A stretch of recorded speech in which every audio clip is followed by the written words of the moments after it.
Kejriwal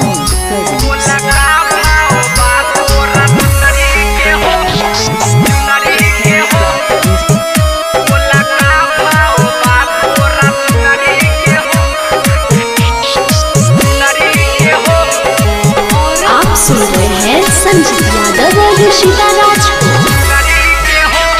सामने लगल दरबार बढ़ुए, मैया की महिमा या पार बढ़ुए, मैया की महिमा या पार बढ़ुए। सामने लगल दरबार बढ़ुए, मैया की महिमा या पार बढ़ुए। लेके जाइब हम चढ़ाइब फूल सुनारी के हो, लेके जाइब हम चढ़ाइब फूल सुनारी के हो। बोला का भाव बा तोरा चुनरी के हो, बोला का भाव बा तोरा चुनरी के हो। बोला का भाव बा तोरा चुनरी के हो, चुनरी के हो। बोला का भाव बा तोरा चुनरी के हो। नवरात्र में देखा बड़ा दम बा, मैया के चुनरी पे लिखल नाम बा, मैया के चुनरी पे लिखल नाम बा। कृपा से उनके चलत सास बा, माई के चरण में चारों धाम बा।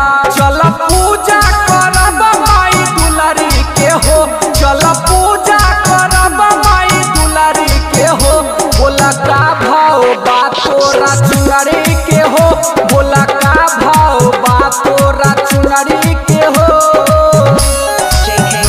बोला का भाव बा तोरा चुनरी के हो, चुनरी के हो। बोला का भाव बा तोरा चुनरी के हो।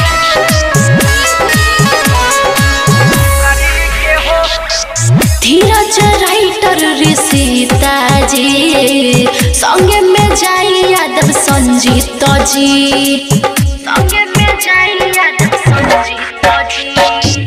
हम चुनरिया लेके जाइब जरूर, अपना हाथे से चढ़ाइब जरूर। उनके सामने देखाइबे अपन हुनरी के हो, उनके सामने देखाइबे अपन हुनरी के हो।